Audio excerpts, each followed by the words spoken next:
verso 7 diz assim, encontraram? Esdras, capítulo 3, verso 7, eu lerei até o verso 13, diz assim, Esdras fica próximo aí aos livros do Antigo Testamento, se você folhear a sua Bíblia aí, Samuel, 2 Samuel, Reis, Crônicas, 2 Crônicas, Esdras, tá? Na minha Bíblia aqui é a página 660, mas muda muito de Bíblia para Bíblia, né? Diz assim a palavra do Senhor, então deram dinheiro aos pedreiros e aos carpinteiros, bem como comida e bebida, e azeite, aos homens de Tiro e de Sidom, para trazerem o Líbano madeira, para trazer do Líbano madeira de cedro até o mar, até Jope, segundo a permissão que lhes tinha dado Ciro, rei da Pérsia.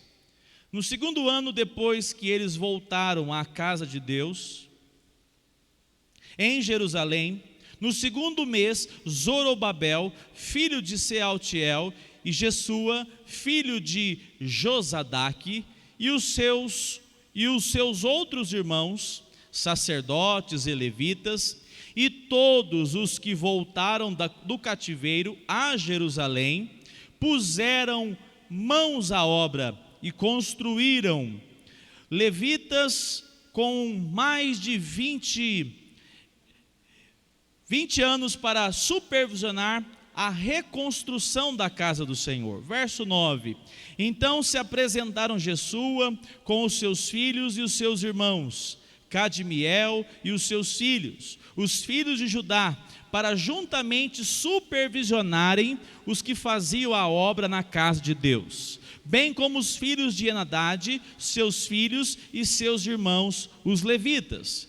Quando os construtores lançaram os alicerces do templo do Senhor, apresentaram-se os sacerdotes paramentados com trombetas, e os levitas, filhos de Asaf, com símbolos, para louvarem o Senhor, segundo as instruções deixadas por Davi, rei de Israel. Cantavam responsivamente, louvando e dando graças ao Senhor com estas palavras: Ele é bom, porque a sua misericórdia dura para sempre sobre Israel. E todo o povo jubilou com altas vozes, louvando ao Senhor por terem sido lançados os alicerces da casa do Senhor. Porém muitos dos sacerdotes, levitas e chefes de famílias já idosos, que tinham visto o primeiro templo, choraram em alta voz quando diante de seus olhos foram lançados os alicerces deste templo. Muitos, no entanto, levantaram as vozes com gritos de alegria, e assim não se podia distinguir as vozes de alegria das vozes do choro do povo, pois o povo gritava tão alto que as vozes se ouviam de longe. Até aqui, vamos orar mais uma vez? Senhor, obrigado pela tua palavra, obrigado por esta igreja, obrigado por cada irmão, cada irmã, cada família. Te agradeço, Senhor, pela tua mão poderosa sobre nós, Pai. Te agradeço pelos teus servos e servas que têm amado esse trabalho, sobretudo o Senhor em suas vidas. Te agradeço pelos aqueles que contribuem na tua casa, te louvo e te suplico que cubra a vida do teu filho, dando cada dia mais ao teu servo a tua paz e as tuas bênçãos, Senhor. Que o Senhor esteja conosco, nos direcionando, nos usando para a expansão do teu reino, Pai. Ó Deus, fale conosco nesta hora e que o Senhor possa direcionar as suas palavras ao nosso coração, em o nome de Cristo Jesus, amém. Cade, tira um pouco do eco, está muito estridente, tá? Por favor. Meus irmãos, livro de Esdras, nós estamos estudando desde o primeiro capítulo, nós agora chegamos no capítulo 3. Não está sendo uma exposição capítulo por capítulo, porque, por exemplo, no capítulo 2, se você observar, o nome do capítulo, a Sociedade Bíblica colocou aí um subtítulo, né? A lista dos que voltaram da Babilônia. E aí tem nome de toda a família, que tinha voltado da Babilônia. Voltado por quê? Porque eles estavam no cativeiro, tinham perdido a soberania do seu território, Israel, foram levados para o cativeiro, foram feitos escravos, e agora Deus levantou um líder, acho que caiu a chave, salvo engano, viu, Elian? Verifica para nós aí. Não foi a chave não, verifica aí. O quadro, só levantar o quadro, é isso. Puxa a chave de volta, lá em cima. Ilumina para ele, Elian.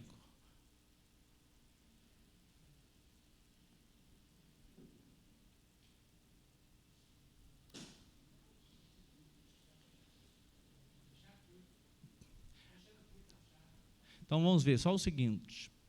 Faz o seguinte. Como o som não caiu, só a iluminação, e a lâmpada de emergência não caiu, está parecendo que é do mesmo jeito que aconteceu aquela outra vez. A primeira chave do lado de cima, vocês tentaram? A primeira chave do lado de cima, que está fora. Não?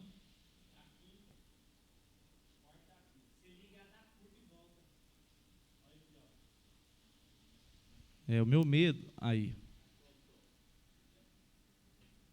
Mudou a chave? Ah, porque está ligado. Que bom que deu certo. Graças a Deus. Retomando. Os israelitas tinham sido levados por causa da sua desobediência. E agora Deus permite, com a sua fidelidade, com o seu amor gracioso, que o povo de Israel volte novamente para a região que Deus tinha dado a Abraão. Deus prometeu uma terra para o povo chamado Israel, e Deus agora permite que esse povo retorne para o local onde eles nunca deveriam ter saído. Saíram porque houve desobediência, e Deus permitiu que os inimigos, os adversários do povo de Israel, os assírios, os babilônicos, destruíssem não só a cidade, como muitos morreram naquele período. Por desobediência, nós lemos hoje pela manhã, Jeremias 32, que Deus fez uma tragédia acontecer com o povo que deu de ombros, se esqueceu de Deus, não se importou com Deus. Deus falou assim: vou fazer um horror no meio de vocês, para ver se vocês se lembram quem eu sou. E Deus fez isso. Agora, esses que estão voltando da Babilônia são, a maioria, filhos dos que já morreram lá na Babilônia. Eles ficaram aproximadamente 70 anos lá na Babilônia. E eles voltaram. E agora o que eles fazem no primeiro momento quando eles voltam? Eles querem erguer de volta o templo que foi construído, o templo que era o local de adoração a Deus. Nós estudamos domingo passado a respeito do altar. O altar foi edificado. O altar era simplesmente aquele monumento de pedras onde eles ofereciam os sacrifícios. O altar foi reconstruído rapidamente, mas para reconstruir o templo era mais difícil, custoso. Mas eles mesmo assim, no segundo ano que estavam lá, se prepararam durante alguns meses e falaram: vamos construir, vamos reconstruir, porque afinal de contas, tinha que levantar um novo prédio.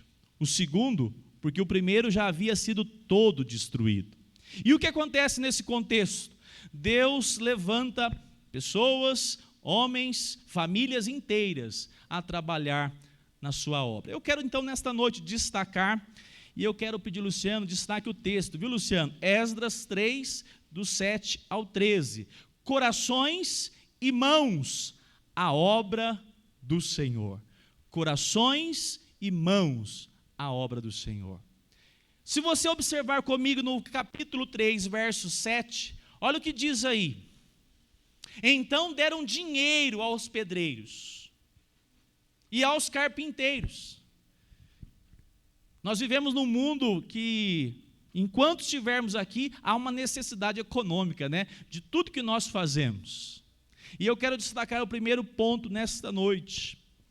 O provedor da obra é o dono da prata e do ouro. O provedor da obra não eram os israelitas. O provedor da obra é o Deus da prata e do ouro, lá em Ageu 2:8. Diz assim o texto: e deram dinheiro, verso 7, aos pedreiros, aos carpinteiros, bem como comida, bebida e azeite aos homens de Tiro e de Sidom, para trazerem do Líbano madeira de cedro até o mar, até Jope, que havia um porto. A cidade de Jope era uma cidade portuária, segundo a permissão que lhes tinha dado Ciro, rei da Pérsia.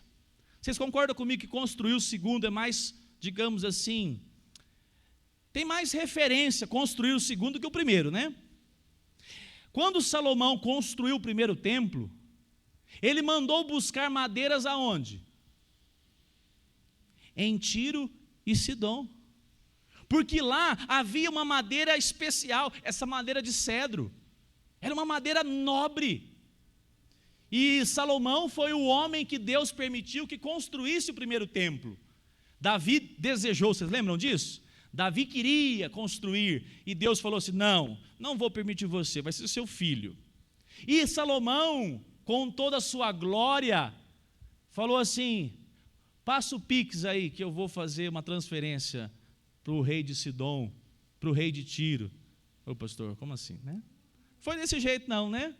Mas Salomão tinha muitas posses. O povo de Israel era um povo que tinha uma tesouraria abastada. Salomão falou assim: quanto que é? Vocês não querem fazer uma permuta, não?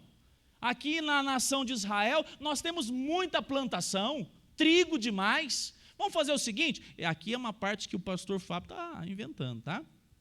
70% a gente negocia, você fala o preço, 30% a gente faz uma permuta, vocês pegam trigo, azeite, e a gente fecha o pacote aí das madeiras que nós precisamos para levantar o templo do Senhor. Alguém já diria, tendo um caixa assim, um rei poderoso assim, não tem templo que não fosse erguido. E assim Deus permitiu que o primeiro templo fosse construído por Salomão. O povo quando viu o primeiro templo erguido, pensou assim: que poderoso é o povo de Israel, que poderoso é o Deus de Israel. E agora? Agora é diferente, o povo vem do cativeiro. Quando você vem do cativeiro, você não tem nada, um tostão muito no bolso. Pastor, tinha algumas famílias nobres, eu concordo, mas nem todos eram. Mais do que isso, quanto tempo fazia que o povo de Israel estava na região de Jerusalém, de Israel? Menos de 2 anos. Irmão Luiz, dá para ter uma colheita muito boa, abastada em menos de 1 ano e pouco? Difícil, não é não? Não tinha nem como negociar com o pessoal lá de Tiro e de Sidom. Mas o Deus que estava à frente desta obra, Ele é muito maior do que qualquer líder humano. Esse Deus que estava à frente, Ele observava tudo aquilo, e as pessoas que se dispuseram a trabalhar, aqui entra a questão, eles confiavam que esse Deus era o dono do ouro, o dono da prata. Esse Deus que desperta recursos, ou melhor, desperta corações. Esse povo se dispôs a trabalhar confiado que Deus é o Senhor soberano acima de todos os reinos da terra. É um ponto importante para nós, igreja do Senhor Jesus. Nós estamos trabalhando no reino, o reino é dele, a igreja é dele.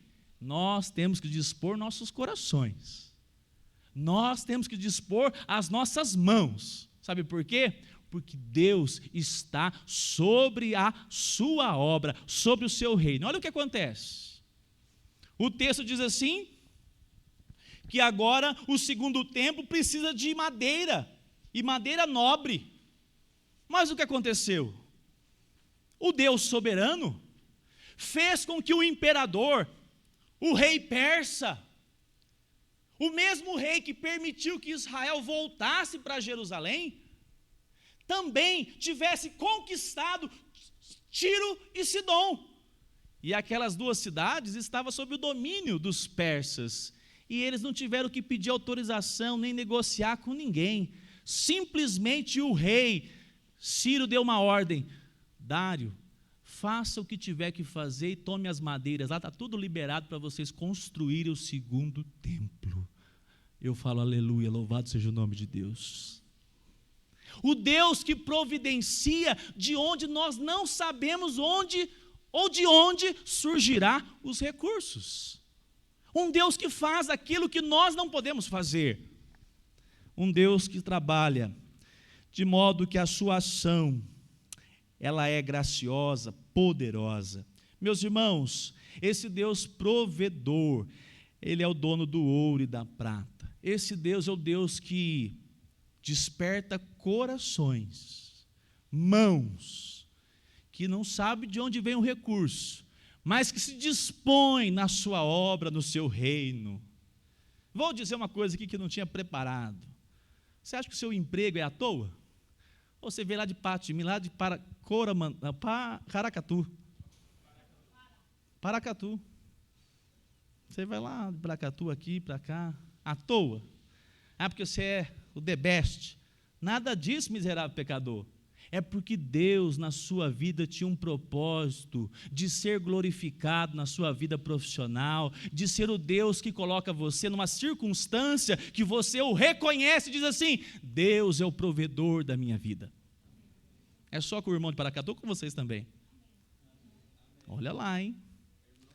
Se a nossa relação for de submissão e reconhecimento, nada vem de nós mesmos. Tudo Deus providencia nas nossas vidas, nas nossas famílias. O seu emprego, o sustento da sua mesa. Você já orou hoje pela refeição? Deus, obrigado, o Senhor é provedor. O Senhor abriu aquela porta onde eu não imaginava. Surgiu alguém, surgiu um caminho de onde eu não imaginava. Assim Deus faz. Para quê? Para que você o reconheça. Para que você o reconheça.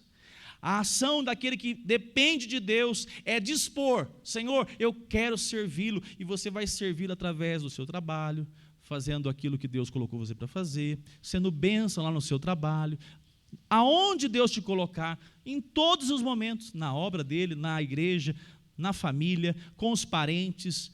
Deus que é o provedor da sua vida, o seu recurso vem da mão do Senhor. Amém? A mão do Senhor é quem supre a igreja, quem supre a obra do Senhor. Deus é o dono do ouro e da prata, o Deus provedor. Assim Deus fez. Opa, já tem uma negociação aqui pronta. Vai sair madeira lá de Tiro e de Sidom, pode trazer, porque não vai faltar madeira para construir esse templo. Um segundo aspecto: Deus desperta corações para a sua obra e os usa por meio do trabalho. Tem gente que acha assim: não, Deus é soberano, não precisa de mais nada. Opa, Deus usa gente que se dispõe na sua mão. Deus usa gente que se dispõe à sua obra. Deus não precisa, mas Deus nos dá a graça de sermos usados para a glória dele. Se você observar, no capítulo 2, que nós não lemos, tem muita gente mencionada aqui, mas muitas famílias. E esses aqui são verdadeiros heróis, que saíram da Babilônia depois de 50 anos estabelecidos numa cidade, e abriram mão.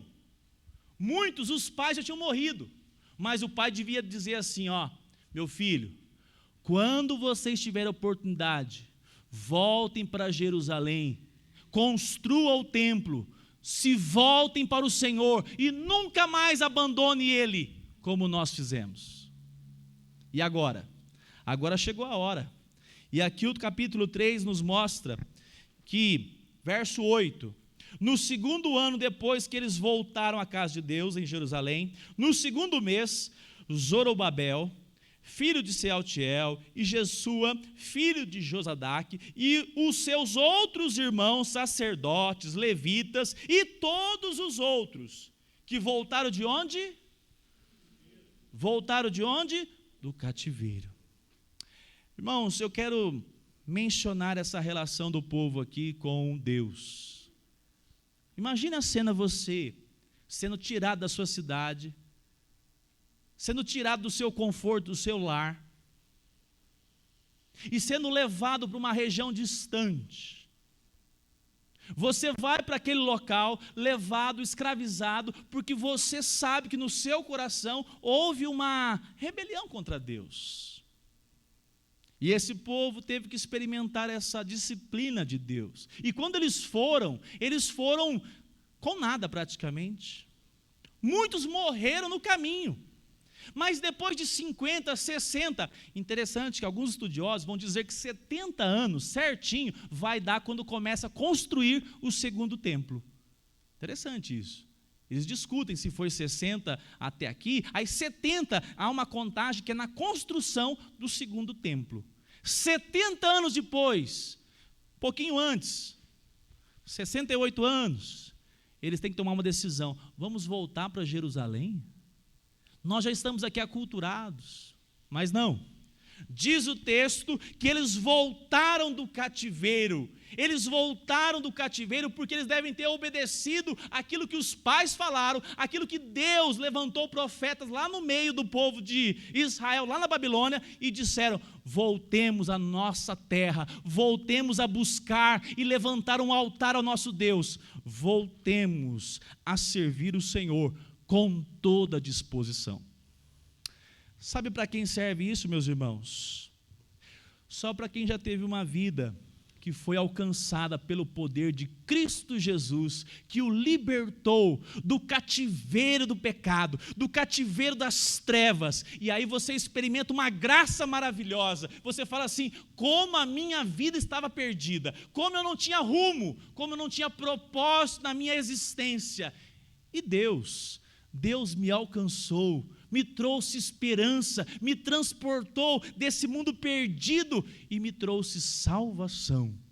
Só para esses que há uma disposição em se envolver com o trabalho do Senhor. Olha o que diz o texto: foram famílias inteiras, levitas, sacerdotes, que voltaram do cativeiro.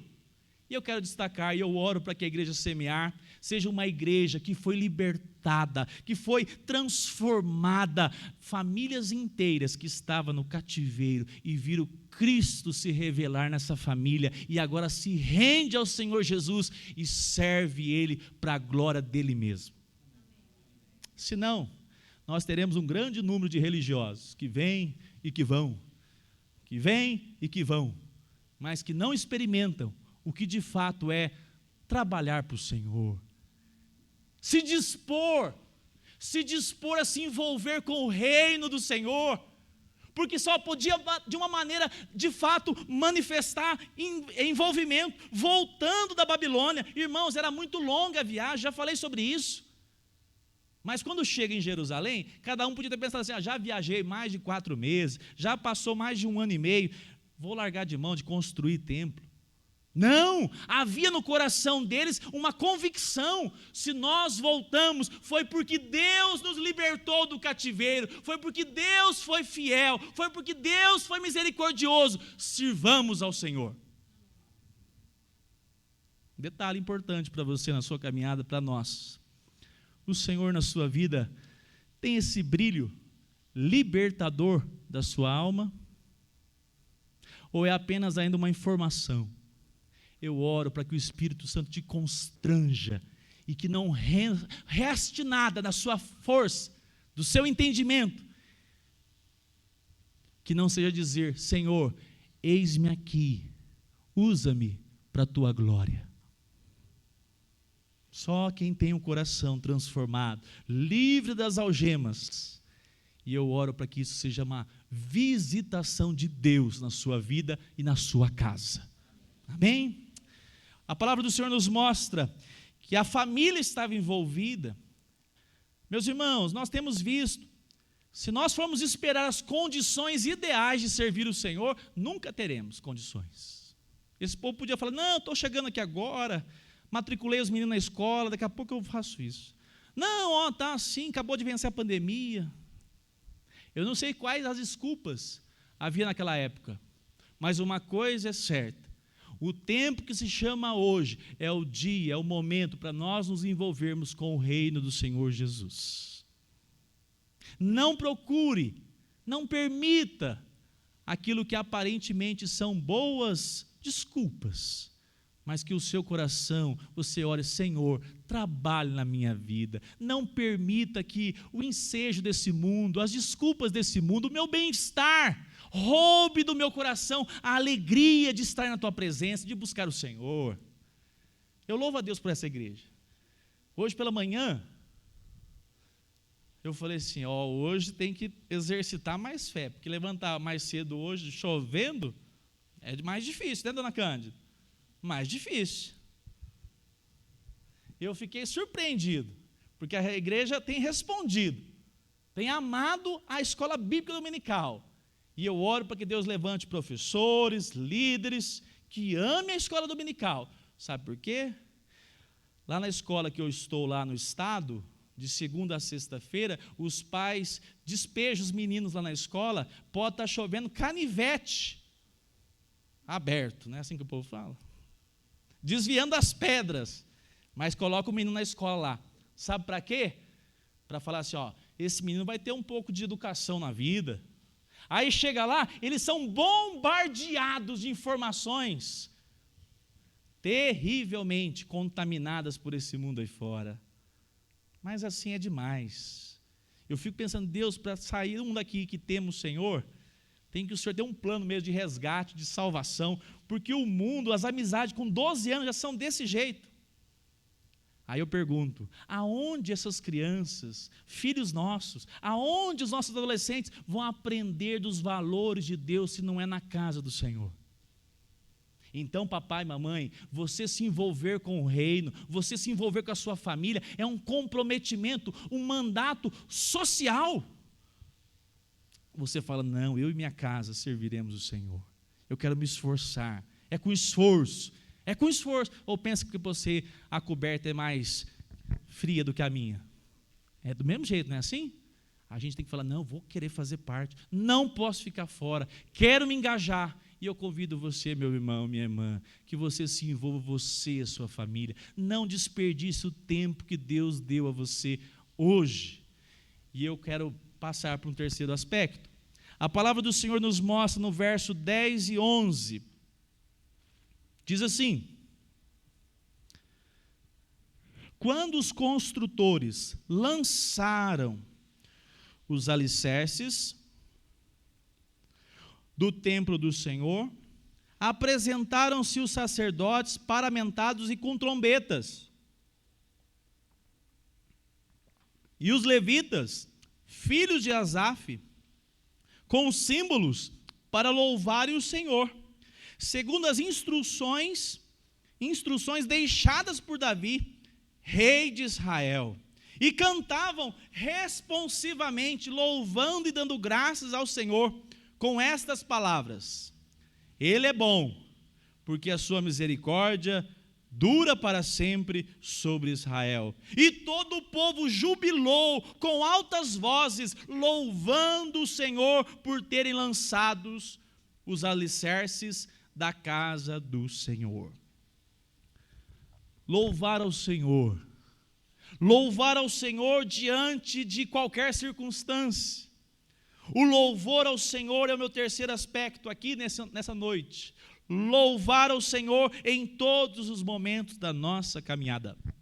O povo de Israel estava com os alicerces sendo feito ali, juntou uma turma e disse assim: obedeçamos o que Davi, quando foi construir o primeiro templo, juntou todos os músicos e louvaram ao Senhor, façamos isso agora também.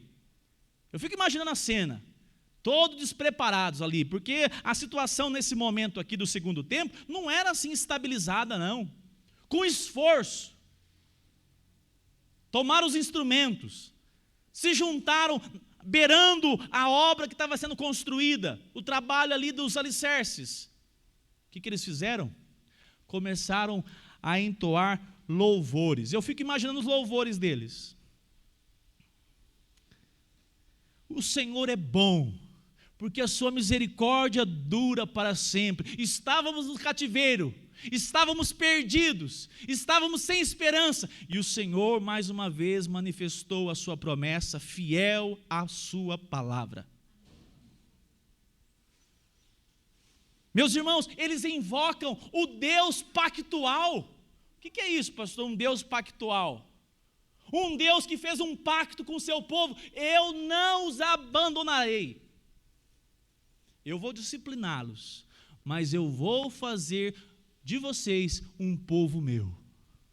As promessas do Senhor sempre se cumpriram, e Deus sabia, ou melhor, Deus estava dando a eles a oportunidade de reconhecimento, e eles fizeram, começaram a adorar o Senhor, começaram a cantar louvores. Irmãos, esse é um aspecto muito interessante para a nossa caminhada. O louvor não é simplesmente no culto. O louvor aqui é uma dádiva, um privilégio nós cultuarmos aqui reunidos. Mas o louvor é em gratidão ao amor e às misericórdias do Senhor. Você tem louvado ao Senhor durante a sua caminhada? Durante lá o momento do trabalho?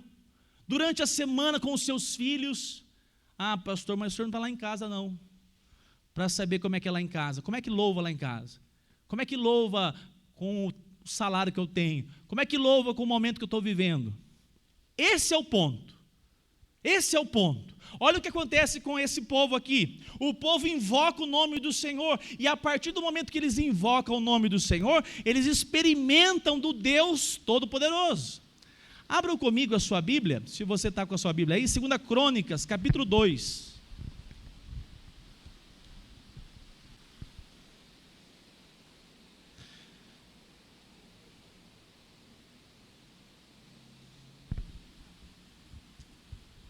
Capítulo 2, verso 20. 2 Crônicas, capítulo 2, verso 20. É um livro atrás aí.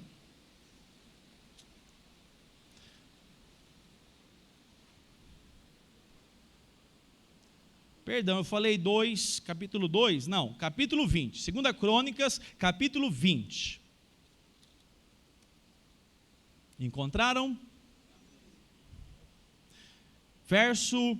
Vou ler o verso 20. 2 Crônicas, capítulo 20, verso 20. Na manhã seguinte, levantaram cedo para o deserto de Tecoa.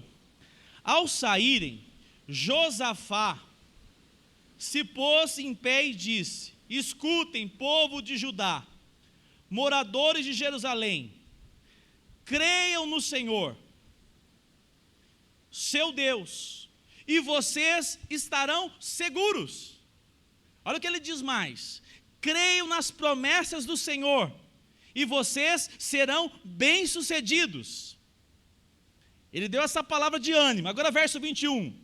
Depois de aconselhar com o povo, Josafá designou os que deveriam cantar ao Senhor, vestidos de ornamentos sagrados, e marchando à frente do exército, deveriam louvar a Deus, dizendo: deem graças ao Senhor, porque a sua misericórdia dura para sempre. Imagina a cena: há um inimigo, e Deus fala assim: Josué, coloque os cantores à frente dos exércitos. Como é que é? Coloque os cantores à frente dos exércitos. E Josafá, temente a Deus: Senhor, o senhor está falando? Reuniu o povo e já sabia a ordem que lhe daria. Ele diz: confie no Senhor, porque se não falasse isso antes, o povo vai falar: ó, está maluco, Josafá. E ele diz: confie nas promessas do Senhor. E o povo ouviu aquilo lá e disse assim: amém. Aí o Josafá falou: e agora os cantores vai tudo à frente e adorando e bendizendo o nome do Senhor, dizendo: as tuas misericórdias duram para sempre. O que eles fizeram? Obedeceram. Verso 22. No momento em que eles começaram a cantar e dar louvores ao Senhor, pôs emboscadas contra os filhos de Amon. Quem? O Senhor. E de Moabe, e dos montes Seir, que vieram contra Judá e foram derrotados. Quando o povo começou a cantar, a exaltar o nome do Senhor, Deus colocou emboscadas e o povo inimigo foi pego, morto, de maneira sobrenatural. E o povo só adorando o Senhor. Quando eles pararam, olharam do monte, lá embaixo, viram só cadáveres. E eles olharam aquilo e continua o acorde aí que nós vamos continuar louvando o Senhor. Mas tem mais.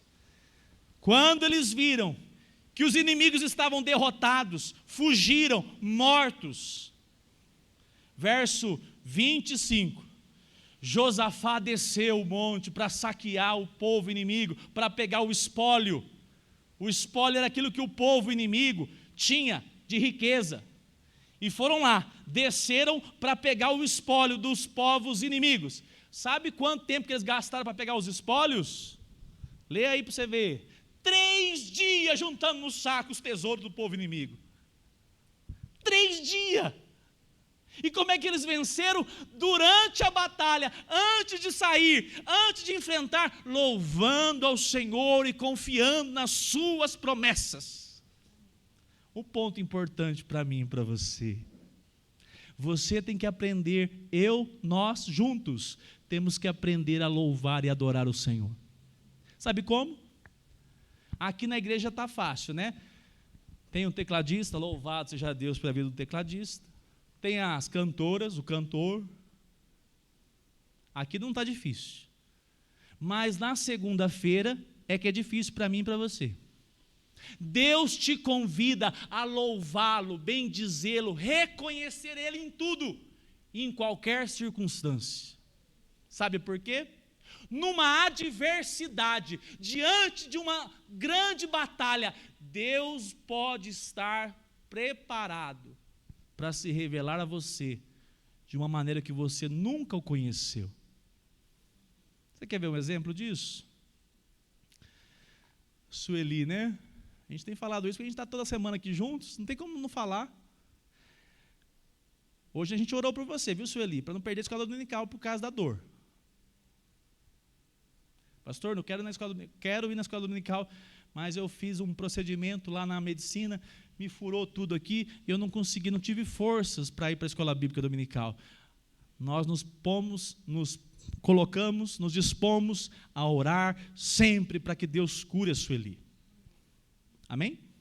Só os que vão orar, ora por ela. É uma doença séria.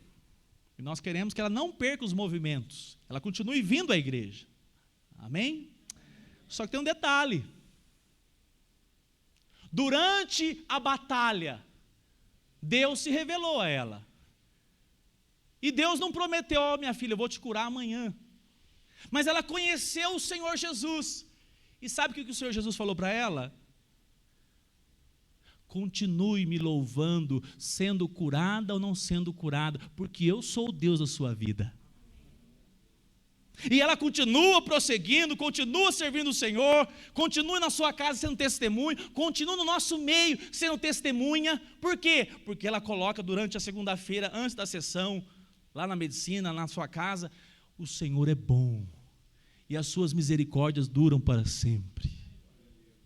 O irmão aqui me contou essa semana, junto com a mesa, pastor, passamos por uma dificuldade de saúde na nossa família.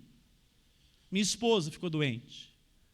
E foi ali que Deus renovou as minhas forças, porque eu percebi o quão frágil nós somos e o quanto distante, de repente, sem perceber, eu estava caminhando do Senhor. Perceba um detalhe: qual adversidade você tem enfrentado, que nós temos enfrentado? Observe bem, para que não seja uma oportunidade desperdiçada por você, não desperdice. Louve ao Senhor. Senhor, o que o Senhor quer me ensinar com esse momento? O que o Senhor quer que eu possa aprender com essa circunstância? Pode ser um filho rebelde. O filho está rebelde, está distante, e Deus está se revelando. Louve, louve, se curve na minha presença, busque o meu nome, adore o meu nome, eu quero você mais perto de mim, depois eu vou alcançar seu filho, a sua família, tudo mais. Como diria Cassiane, em qualquer momento, cante, adore, mas não apenas com o enredo, não apenas com a melodia, louve com o seu coração cheio de fé. Senhor, o Senhor é maior do que essa circunstância, e todo o processo tem um propósito, trazer o meu coração para mais perto de Ti. Seu coração está assim? Ou você está só reclamando e murmurando durante a semana? Porque é o outro contrário, é o outro lado da moeda, é o oposto. A gente murmura pelo salário, murmura pelo emprego, murmura por causa dos filhos, murmura por causa da família, murmura por causa do almoço, murmura por tudo. E aí, meus irmãos, nós fazemos como qualquer um que não conhece ao Deus de misericórdia que dura para sempre. Ele quer nos ensinar a depender dEle. As nossas vitórias virão dEle. Mas nós precisamos, Senhor, eu estou aqui. Qual é o detalhe que o Senhor está me chamando? É para corrigir o quê? Porque de repente está tudo de despenhadeira abaixo na sua família, na sua vida, e você não se dobra. Porque está sendo indiferente. Não está louvando ao Senhor em meio às adversidades. Deus quer chamar nossos corações para perto dEle. E eu confirmo essa relação através da vida de Josafá. Josafá imaginou, Deus, mas vai ser assim mesmo? Eu vou louvar o teu nome com os cantores e o Senhor vai dar vitória? Faz assim, Josafá. E eles foram. E a vitória foi tão grande que eles demoraram 3 dias para pegar os espólios. Quem quer ver os filhos alcançados pelo Senhor Jesus? Salvos. Quem quer ter paz dentro da família? Desfrutar de paz, harmonia. Quem quer ter a dádiva de Deus cuidando dos nossos negócios, da nossa renda? Não é bênção? Bênção.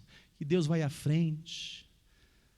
Deus não promete que você vai desfrutar de maneira que qualquer coisa no seu coração Ele vai te dar. Não, não é isso não. Ele vai te dar aquilo que vai ser bom para você. Tem algumas coisas que Ele vai falar não, porque é bom para mim e para você. Mas quer uma notícia boa para você?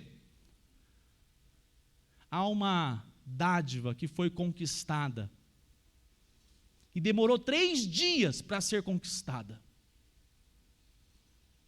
O próprio Deus se entregou numa cruz e ficou 3 dias para manifestar ao seu povo que Ele venceu a morte, após Ele mesmo se entregar de maneira voluntária e garantiu para você uma vitória que não se compara a nada eternamente. Lá você não vai ter falta de nada, tudo vai ser perfeito. Por quê? Porque Ele garantiu a sua presença na companhia dEle eternamente.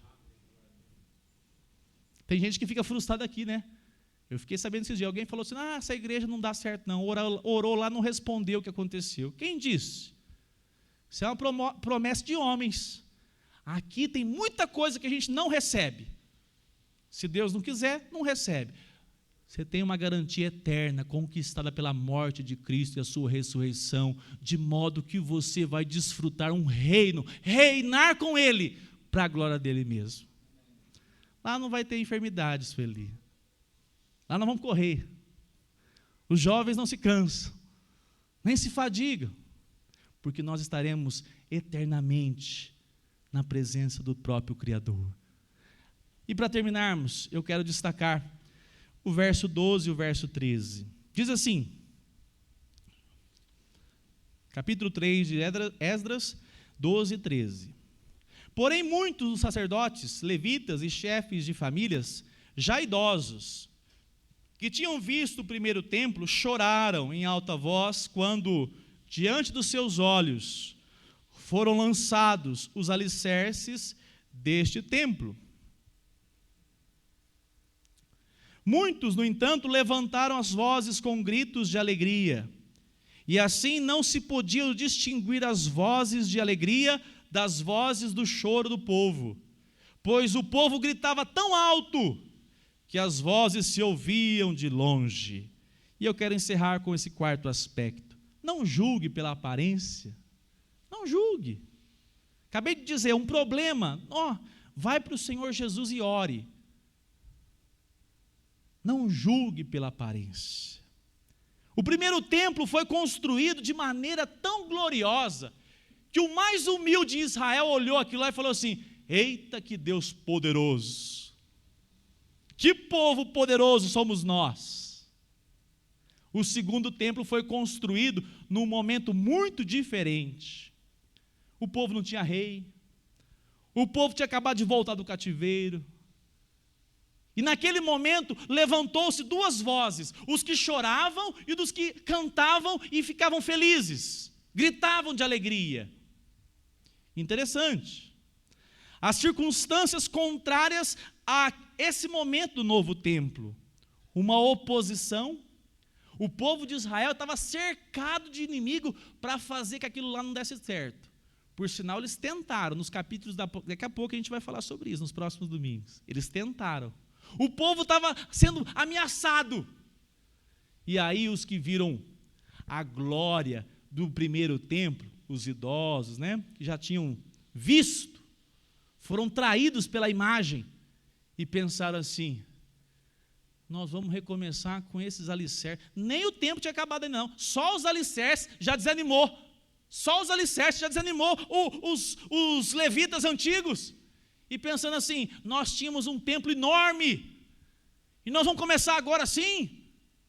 E o choro tomou conta.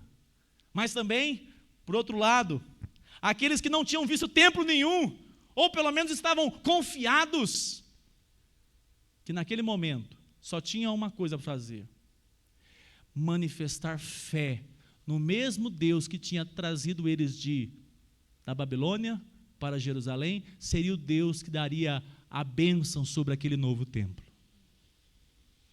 Sabe o que aconteceu? Lá em Zacarias, Deus fala: olha, não despreze os pequenos começos, inícios que são assim, despretensiosos, não despreze.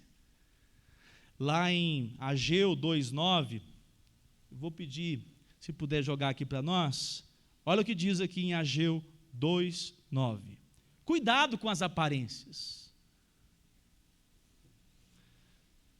A glória deste novo templo, que é o mesmo contexto, tá? Ageu é o mesmo contexto de Esdras, é o mesmo momento. Será maior a glória desse segundo do que a do primeiro, diz o Senhor dos Exércitos. E nesse lugar darei a paz, diz o Senhor dos Exércitos.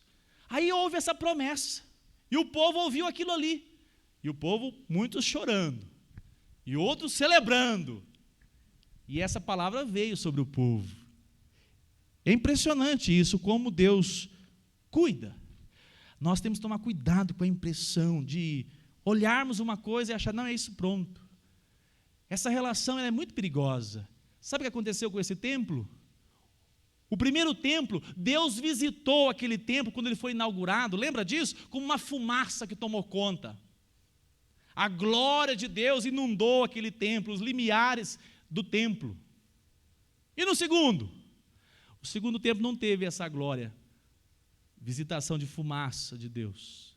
O segundo não teve essa fumaça da presença de Deus, mas teve o próprio Deus entrando de maneira que ele tinha pernas, pés, e entrou aquele templo, e ele agora manifesta que esse segundo templo tem uma glória muito mais destacada do que o primeiro. O próprio Deus encarnado entrou naquele segundo templo, e ele proclamou que haveria paz sobre o povo que ele mesmo chamou.